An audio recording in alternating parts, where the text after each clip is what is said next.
بسم اللہ الرحمن الرحیم۔ الفضل 28 فروری 2023 بروز منگل۔ باغ میں ملت کے ہے کوئی گلیرا نہ کھلا، احمد علیہ السلام سیرت و سوانح، مرتبہ اے ولیم۔ خدا تعالیٰ کے فضل و کرم سے قادیاں کی مسجد جو میرے والد صاحب مرحوم نے مختصر طور پر 2 بازاروں کے وسط میں ایک اونچی زمین پر بنائی تھی، اب شوکت اسلام کے لیے بہت وسیع کی گئی۔ حضرت مسیح امام۔ مسجد کا نقشہ۔ یہ مسجد چھوٹی اینٹ کی بنی ہوئی تھی اور شروع میں اس کے صرف 3 در تھے اور اس کی چھت کے چاروں کونوں پر 4 مینار بنائے گئے اور درمیان میں ایک بڑا گنبد، جبکہ اس کے بڑے گنبدوں کے دونوں جانب 2 چھوٹے گنبد بنے ہوئے تھے۔ یہ قدیم تعمیر شدہ حصہ اسی طرح اللہ کے فضل سے ابھی تک موجود ہے۔ اصل مسجد کا رقبہ زیر گنبد 425 مربع فٹ مسقف اور 1350 مربع فٹ بصورت صحن تھا۔ قادیان دارالعلوم از عبدالرشید آرکیٹیکٹ، صفحہ 52۔ مسجد کو جانے کے لیے 2 راستے تھے، ایک اس کی شمال کی طرف سے اور یہ دروازہ اس گلی میں کھلتا تھا جو کہ بازار کو جاتی ہے، اور دوسرا راستہ اس کے شرقی جانب سیڑھیوں کی صورت میں۔ مسجد میں داخل ہونے کے لیے پہلے صرف مسجد کی شمالی جانب سے دروازہ تھا، لیکن حضرت مسیح موعود علیہ السلام کے زمانے میں ہی جب مسجد کی توسیع ہوئی تھی تو اس وقت ایک دوسرا دروازہ مشرقی جانب بھی بنا دیا گیا، جو کہ خلافت ثانیہ کے دور میں ایک بڑا گیٹ بنا۔ باہوالا مرکز احمدیت قادیان، صفحہ 55-56۔ اس مسجد کے صحن میں کنواں تھا، اور جیسا کہ گزشتہ قسط میں کہ مسجد کی تعمیر کم و بیش مکمل ہوئی ہی تھی کہ حضرت مرزا غلام مرتضیٰ صاحب کی وفات ہو گئی اور حسب خواہش اور وصیت اسی مسجد کے صحن میں جہاں انہوں نے خود سے جگہ نشان زد کی ہوئی تھی ان کی تدفین ہوئی۔ اسی صحن میں شہتوت کے 2 درخت بھی ہوا کرتے تھے جو کہ خلافت اولیٰ کے زمانے تک موجود رہنے کا ذکر ملتا ہے۔ قادیان دارالعلوم از عبدالرشید آرکیٹیکٹ، نقشہ مسجد اقصی۔ حضرت اقدس مسیح موعود علیہ السلام نے جن بعض مساجد کو دھرمشالہ بنائے جانے کا ذکر فرمایا ہے، جیسا کہ عرض کیا گیا ہے کہ اس میں سے ایک ابھی تک موجود ہے۔ اس کا ذکر ایک کتاب میں اس طرح سے ملتا ہے کہ یہ مسجد ہندو بازار کو جاتے وقت احمدیہ بازار سے شمال مغرب میں واقع ہے اور منارت المسیح سے مشرق کی طرف ہے۔ یہ مسجد چھوٹی اینٹ کی بنی ہوئی تھی اور اس کے سامنے ایک چھوٹا سا صحن تھا۔ اس وقت اس میں داخل ہونے کے لیے ایک دروازہ مشرق کی جانب تھا، جبکہ اسی طرح 2 کھڑکیاں بھی موجود تھیں۔ بعد ازاں اس میں جنوبی جانب توسیع کی گئی اور مسجد کے برابر ہی ایک کمرہ اور تعمیر کیا گیا۔ اس کے بعد اس کی توسیع بھی ہوئی اور اس کو 2 منزلہ کیا گیا، اور اس کے نیچے والے دونوں کمروں میں سے ایک پرانی مسجد اور دوسرا بعد میں تعمیر شدہ کمرہ، ان دونوں کمروں کے سامنے برآمدہ تھا۔ اس میں اور 2 کمرے، ایک شمال جنوب اور دوسرا مشرق مغرب جانب تعمیر ہوئے، اور اوپر جانے کے لیے شمالی جانب پختہ سیڑھیاں تعمیر کی گئی تھیں۔ ایک عرصہ دراز تک یہ اسی حالت میں موجود رہی۔ 1970 میں اس گردوارے کے مشرق کی جانب ایک اور کمرے کی بنیاد رکھی گئی، اور تقریباً 3 سال کی مسلسل کوشش کے بعد یہ کمرہ تعمیر ہوا۔ مسجد کا گردوارہ بن جانے سے لے کر 1979 تک اس مسجد کی محراب ٹوٹی حالت میں باہر کو ابری ہوئی یوں کی توں رہی، لیکن 1979 میں امرجیت سنگھ بیدی صاحب نے مسجد کے سامنے مغربی جانب پڑی ہوئی خالی جگہ کو استعمال میں لانا چاہا۔ اسی دوران اس مسجد کی چھوٹی اینٹ کی بنی ہوئی محراب کو توڑ کر ختم کر دیا گیا اور دیوار سیدھی کر کے وہاں کی خالی جگہ پر ایک چھوٹا سا مکان تعمیر کر دیا۔ 1979 میں ہی اس مسجد میں گردوارے کا اصل نشان ایک جھنڈے کی طرز کا، جسے سکھ مذہب کی اصطلاح میں نشان صاحب کہا جاتا ہے، گاڑ دیا گیا۔ 1981 میں اس مسجد کا اصلی دروازہ بہت خستہ ہو گیا تھا، جو کہ مسجد کے صحن میں داخل ہونے کا اصل دروازہ تھا۔ اس کو تبدیل کر دیا گیا اور اس کی جگہ لوہے کا گیٹ نصب کر دیا۔ 1991 میں سکھوں نے اس گردوارے کی تعمیر نو کی اور اصل مسجد اور بعد میں توسیع شدہ حصہ کو بنیادوں تک اکھاڑ کر نئی بنیادیں بھر کر پھر سے گردوارے کی تعمیر کی۔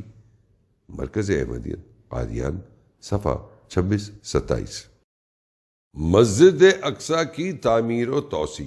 اس تاریخی مسجد کی تعمیر کو کم و بیش 150 سال ہونے کو آئے، اور اس دوران یہ مسجد تعمیر و توسیع کے کئی مراحل سے گزری ہے اور حضرت اقدس مسیح موعود علیہ الصلوۃ والسلام کی تحریر کے مطابق کہ اور غالباً آئندہ اور بھی یہ مسجد وسیع ہو جائے گی، نہ جانے کتنی وسعت اختیار کر جائے۔ ایسے مقامات کی مقدس و بابرکت تاریخ کے متعلق دیکھا جائے تو چشم تصور میں قادیان ہے اور یہ 2 مساجد۔ بہرکیف ابھی تک کی ہونے والی تعمیر و توسیع کا مختصر ذکر پیش کیا جاتا ہے۔ پہلی توسیع بعہد مبارک حضرت اقدس علیہ السلام۔ حضرت مسیح موعود علیہ السلام کے والد صاحب نے جو مسجد بنوائی تھی اس میں صرف 200 افراد کے نماز پڑھنے کی گنجائش موجود تھی، لیکن جب قادیان کی عظمت مسیح موعود علیہ السلام کے بابرکت وجود سے بڑھنے لگی اور لوگ اس جگہ کثرت سے آنے لگے تو حضرت مسیح موعود علیہ السلام کے زمانے میں ہی 1900 میں مسجد کا صحن مشرقی جانب سے اس قدر بڑھا دیا گیا کہ آپ کے والد محترم کی قبر جو مسجد کے باہر تھی وہ مسجد کے صحن میں آ گئی، اور قبر چونکہ نیچے تھی مسجد کا صحن اونچا تھا، اس لیے قبر کے اوپر 4 فٹ اونچا اینٹوں کا تعویذ بنا دیا گیا تاکہ لوگ قبر کے اوپر نہ چلے، اور پھر قبر کی نشاندہی بھی رہے۔ جس جگہ اس وقت منارۃ المسیح ہے وہ جگہ بھی اس توسیع کے وقت مسجد کے صحن میں شامل ہو گئی تھی۔ اس توسیع کے وقت مسجد کے صحن میں سفید پھول والی اینٹ استعمال کی گئی تھی جو کہ پہلے توسیع شدہ حصے کی نشاندہی کرتی ہے۔ وضو کرنے کے لیے پانی کا انتظام شمالی جانب مسجد کے باہر ہی تھا جہاں ایک کنواں بنا ہوا تھا۔ مسجد کی توسیع کے ساتھ یہ حصہ بھی مسجد میں شامل ہو گیا ہے۔ مسجد کی اس توسیع کے لیے کوئی باقاعدہ اشتہار یا اعلان نہیں کیا گیا، بلکہ حضرت مولوی عبدالکریم صاحب سیالکوٹی رضی اللہ عنہ نے حضرت اقدس علیہ السلام کی خواہش اور ایما پر چندہ اکٹھا کیا اور اس سے توسیع کا کام عمل میں لایا گیا۔ حضرت عرفانی صاحب رضی اللہ عنہ اس کی تفسیر کا ذکر کرتے ہوئے بیان فرماتے ہیں، جماعت کی روز افزوں ترقی نے جامع مسجد اقصیٰ کو تنگ کر دیا اور صحن کافی نہ تھا۔ حضرت اقدس نے اس کی توسیع کا ارادہ فرمایا اور اس کے لیے کوئی عام تحریک نہیں کی گئی تھی، تاہم حضرت مخدوم الملہ کے خطوط کی بنا پر بعض دوستوں کو اطلاع دی گئی تھی اور مقامی طور پر بھی 300 روپے کے قریب چندہ جمع ہو گیا تھا، اور حضرت میر ناصر نواب صاحب رضی اللہ عنہ کے زیر اہتمام یہ کام شروع ہو گیا تھا۔ ابتداً قادیان کے غیر مسلموں نے مخالفت کی، جیسا کہ ان کو عام معمول تھا کہ وہ سلسلے کے کاموں میں مخالفت کرنا اور تشدد کرنا اپنا نصب العین سمجھتے تھے، لیکن جب قادیان کے غیر احمدیوں نے بھی کہا کہ یہ مسجد کا معاملہ ہے، ہم تمہارا ساتھ نہ دیں گے، تو قضیہ ختم ہو گیا۔ اس توسیع کے سلسلے میں راقم الحروف اما بنعمت رب کا فحدث کے ارشاد کی تعمیل میں اللہ تعالیٰ کے اس فضل کا ذکر کرتا ہے کہ مسجد کی توسیع میں جس زمین پر عمارت تعمیر ہوئی اس کے حاصل کرنے کی سعادت اسے ہی حاصل ہوئی۔ وہ سخت مخالفین کے قبضہ میں تھی اور خاکسار کی صحیح کو اللہ تعالیٰ نے بابرکت فرمایا اور وہ زمین خریدی گئی۔ فالحمدللہ اس توسیع کے سلسلے میں الحکم کا ایک نوٹ آج اپنے اندر ایک صداقت کا مظہر ہے۔ جامع مسجد کے صحن کی تنگی اور نمازیوں کی کثرت اور ان کی تکالیف کو دیکھ کر ہمارے امام حمام علیہ السلام نے جامع مسجد کی توسیع کا ارادہ فرمایا تھا، اور ارادے کے ساتھ ہی کوئی 300 سے زائد رقم چندے کی جمع ہو گئی تھی، جس پر مسجد کی توسیع کا کام شروع کر دیا گیا۔ اس کام کے لیے کوئی خاص اشتہار حضرت اقدس نے شائع کرنا ضروری نہیں سمجھا، لیکن تاہم حضرت مولانا عبدالکریم صاحب سلمہ ربہ نے قریباً کل احباب کو اس امر کی طرف توجہ دلا دی تھی، اور اکثر جگہ سے چندہ آ بھی گیا، اور مسجد کا کام بہت کچھ ہو بھی گیا اور بہت باقی ہے۔ مسجد کے جنوبی پہلو میں ایک اور عمارت بڑھائی گئی ہے جو اندر ضرورت عورتوں کے لیے نماز پڑھنے کے کام آئے گی، اور صحن قریباً پہلے سے 2 چند ہو گیا ہے۔ حضرت اقدس اب جب کہ مسجد کو دیکھتے ہیں تو نہایت مسرت اور انبساط ظاہر فرماتے ہیں۔ دراصل مسلمانوں کی عظمت مذہبی کا یہی ایک نشان ہے، اور اگر اس کی طرف بھی توجہ نہ کی جائے تو بے شک افسوس کی بات ہے۔ اس کے پورے طور پر تیار ہونے میں کوئی 3000 روپیہ خرچ آئے گا۔ ہماری جماعت دینی ضرورتوں سے خوب آگاہ ہے، اس لیے ضرورت نہیں کہ لمبے چوڑے الفاظ میں ان کو بنائے مسجد کے فضائل اور برکات کا واعظ کرنے بیٹھیں۔ صرف اتنا ہی لکھ دینا کافی ہے کہ مسجد کی وسعت کے کام کے واسطے وہ اپنے ایمانی جوش کے موافق چندہ دیں۔ جہاں جہاں سے ابھی تک چندہ نہیں آیا وہ لوگ متوجہ ہوں۔ صحابہ کرام میں بھی اندر ضرورت چندوں کی فہرستیں کھلتی تھیں، اور ان کے چندوں کی انتہا یہ ہوتی تھی کہ جو کچھ جمع جتھا گھر میں ہوتا تھا لا کر رسول اللہ صلی اللہ علیہ وسلم کے حضور رکھ دیتے تھے، یا کم از کم نصف تو ضرور دیتے تھے۔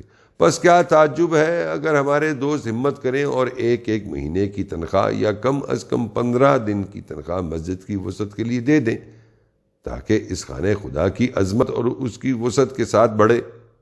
دوستو، یہ مبارک مسجد جس میں امام الزمان آ کر نماز پڑھتا اور کھڑا ہوتا ہے، ایک وقت آئے گا کہ ایک مسجد ہوگی جو خدا کی نظر میں مقبول و منظور ہے اور ہوگی۔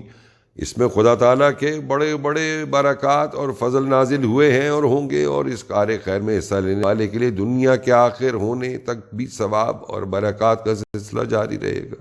آخر میں ہم یہ کہہ کر دوستوں کی طرف دیکھتے ہیں، آئی کے دوری مقدرت ہم عزم تعییدات دین، لطف کن مارا نظر بر اند کو بسیار نیست۔ مسجد کے متعلق زیر چندہ حضرت اقدس علیہ السلام یا مین ناصر نواب صاحب محتمم تعمیرات دارالمان کے نام بھیجیں۔ حیات احمد علیہ السلام، جلد پنجم، حصہ اول، صفحہ 367-369۔